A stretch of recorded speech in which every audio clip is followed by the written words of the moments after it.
Hey, I get it. When you're setting up a serious gaming or streaming station, you start looking at chairs that look more like cockpit capsules than anything you've ever sat in before. The fear of spending a chunk of your budget on something that ends up feeling like a novelty piece is real, especially when the price tag is in the high hundreds.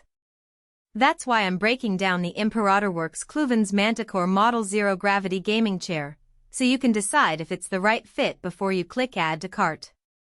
Link is in the description if you want to check the product details on Amazon.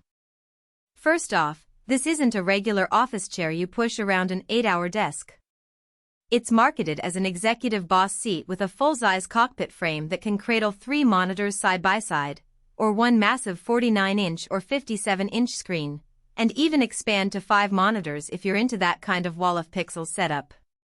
The design is deliberately imposing, black, angular, with a sculpted back that's meant to make you feel like you're piloting a fighter jet rather than just sitting at a desk.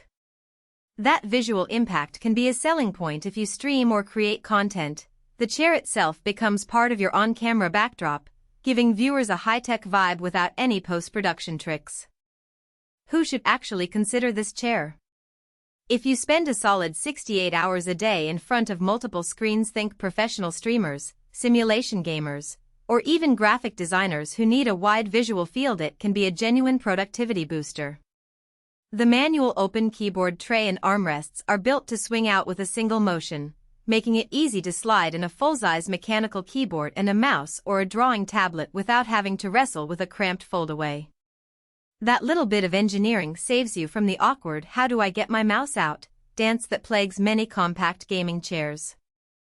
On the flip side, if your setup is just a single monitor and you're not planning to expand beyond that, you might be paying for a lot of excess. The chassis takes up considerable floor space, roughly the footprint of a small sofa, so you need a room that can accommodate a piece that's practically a small piece of furniture. For a typical home office in an apartment, that could mean rearranging your entire layout just to fit the chair, which isn't a trivial trade-off. Let's talk about the practical strengths. The biggest win is the integrated massage and heat cushion. It's not a simple foam pad, it's a separate unit you can detach and replace, which means you can clean it or swap it out if it ever starts to lose effectiveness. When you're on a marathon gaming session or a back-to-back streaming schedule, the vibration massage and gentle warmth keep the lower back from stiffening up.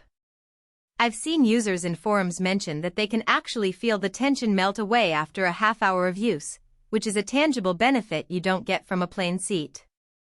Another strong point is the zero-gravity recline angle.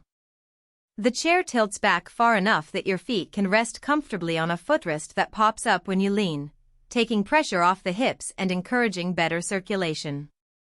For anyone who has dealt with the typical sitting all day makes me legs tingle problem, that recline can be a real game changer. Because the recline is manual, you control exactly how far you go, and the lock-in mechanism feels solid enough that you don't worry about it slipping mid-session. Now, the practical weaknesses. First, the manual open keyboard tray and armrests, while clever, are heavy. You need a bit of muscle to pull them open and push them back, which could be a nuisance if you're the type who constantly shuffles things around. Also, because the tray is a single piece, you're limited to a fairly wide keyboard layout. Ultra-compact keyboards or split ergonomic setups might not sit flush, leaving gaps that could feel awkward.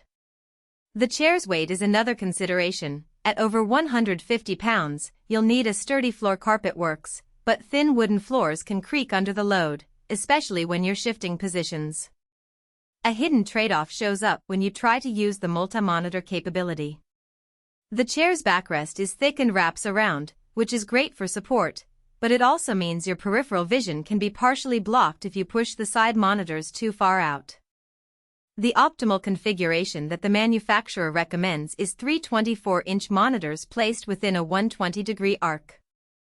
Anything larger or placed too wide forces you to turn your head more than necessary, defeating the ergonomic intent. So if you're planning a true 5-monitor wall, you'll have to compromise on angles or accept that you'll be twisting more than you might like.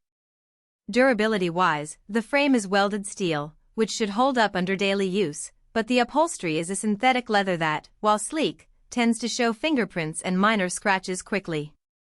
If you're the sort of person who likes to keep a pristine look for on-camera work, you'll probably need to keep a cleaning cloth.